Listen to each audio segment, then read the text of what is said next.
Welcome to the Embodied Resilience podcast, where we explore the intersection of trauma-informed yoga, emotional and mental health, nervous system regulation, and the ancient wisdom of Chinese meridians. I'm Liz, a trauma-specialized yoga educator and space holder. In each episode, we will dive into practices, stories, and conversations that help you to return to your body, navigate life with more awareness, and support others with integrity and depth. Whether you're a yoga teacher, a student, or seeker, this space is for you. Hello and welcome to this new episode. Let's talk about something that many yoga teachers tiptoe around, but that so many students experience: triggers in a yoga class. A trigger is basically anything, a sensation, a sound, a word, a posture that activates a person's nervous system into a survival response. It's not about being too sensitive. It's your body remembering something. Trauma lives in the body, and when something feels too close to a past experience of harm, the nervous system lights up as if it's happening again. If you've ever been in a posture and felt your body tense, your breath catch, or even a wave of panic rising, you know what I mean. Maybe it was a seemingly innocent pose, like child's pose, or an adjustment from a teacher that caught you off guard. Maybe it was a comment in a class that felt dismissive, or the pressure to stay in a shape that felt too exposing. These moments are what we call triggers. They are not just about the posture or the words. They are about how our nervous system responds to something that feels unsafe, even if no real danger is present. And here's the thing. Avoiding triggers altogether doesn't actually help us to heal. I know this may sound counterintuitive. We live in a world that's very focused on avoiding discomfort. Don't go there. Don't think about it. Don't put yourself in that situation. But avoidance only reinforces the idea that the trigger is too big, too scary, too much for us to handle. Healing comes from when we learn to meet these moments with tools, awareness, and support, not when we deny their existence. So here's what I have seen again and again in my years of teaching. The triggers that come up are often very subtle. For example, child's pose. On paper, it looks like the most nurturing, grounding posture, right?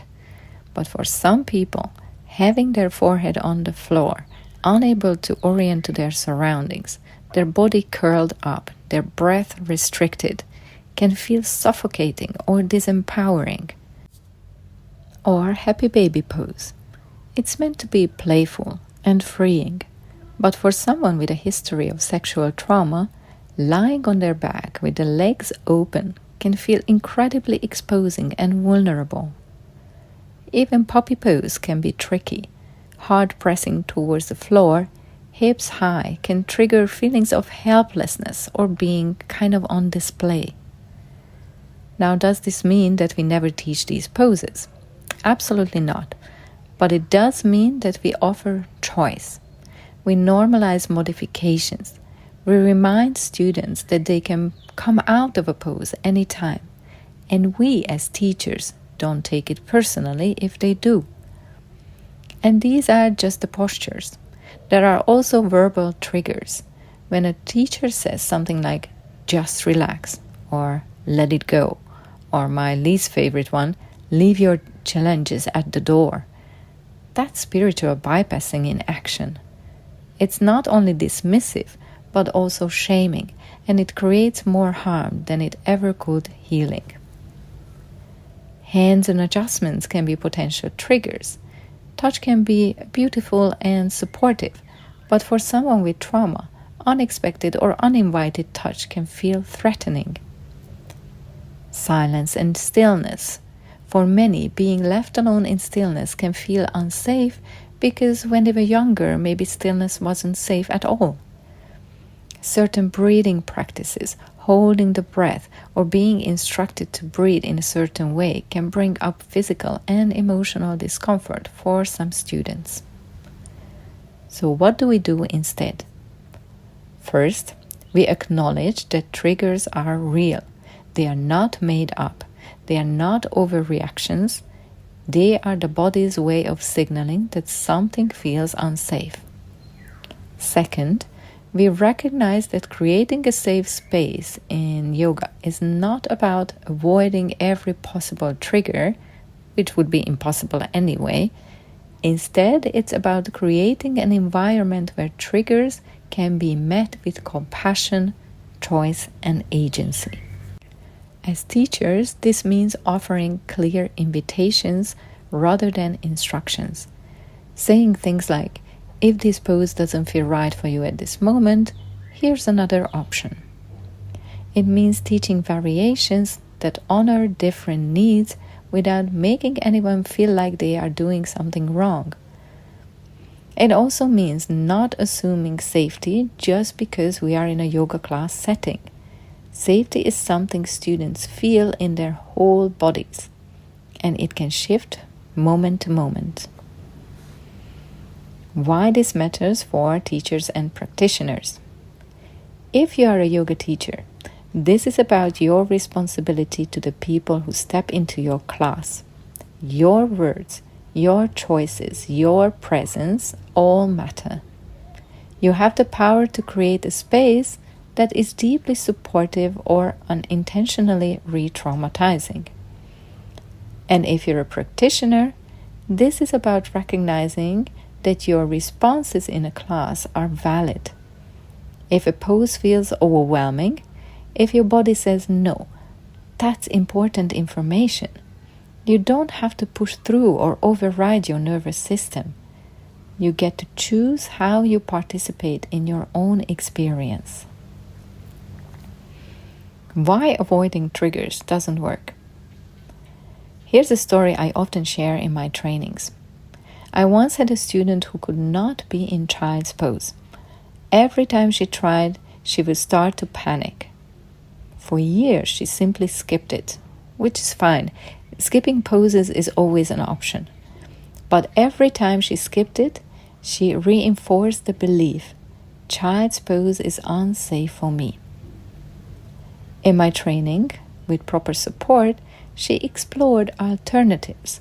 Wide knee variation of the child's pose, using bolsters, keeping her head lifted so she can orient to their surroundings. Slowly, she began to repattern her relationship with the shape, not by forcing herself into it, but by creating safety around it. And that's what trauma-informed practice is all about. Why I teach this in my courses. This is the reason I exactly teach this in my 100-hour trauma-informed yin yoga and Chinese meridians teacher training and my 30-hour trauma awareness course. We go deep into this topic because teaching yoga is not just about sequencing and anatomy. It's about understanding how trauma shows up in the body, how triggers arise, and how to skillfully respond when they do. In these courses, we explore why certain poses can be triggering and how to offer safe, empowering alternatives. How to avoid spiritual bypassing and language that causes harm. How to hold space so students feel seen, respected, and in control of their experience. Whether you're a teacher who wants to guide others more safely or a practitioner who simply wants to understand your own nervous system better, these tools change the way you approach yoga. Because yoga is not meant to re-traumatize us. Yoga at its heart is a practice of coming home to ourselves. And that home must be built on safety, choice, and compassion. So let's stop avoiding the conversation about triggers in yoga. Let's start holding space that honor the reality of trauma while empowering real healing. If you are ready to dive deeper into how this actually looks in practice, from understanding triggers to teaching with safety to transforming your own relationship with yoga, I would love to welcome you in one of my trainings. Because the more we as teachers and practitioners learn to meet triggers with awareness and compassion, the more yoga can truly become the healing practice it was always meant to be. If today's episode resonated with you and you feel called to explore this work more deeply, here are a few gentle steps you can already take. You can download my free ebook, Meridians, Emotions, and Yin Yoga, which is a beautiful starting point for understanding the connection between your body, emotions, and energy. If you wish to go deeper into the trauma awareness topic, watch my free webinar, Trauma-Informed Yoga Foundations. You can also join my live trainings in Thailand, my 100-hour Trauma-Informed Yin Yoga and Chinese Meridians teacher training, or my 30-hour The Art of Trauma-Informed Space Holding course. Upcoming dates and links will be shared in the description. If traveling is not an option for you at the moment, you can already join the waitlist for the online self-paced versions of these courses, launching in December 2025. And finally, make sure that you are subscribed so you don't miss any future episodes. I will share the links to all my offerings in the description. Thank you for listening and hear you in the next one.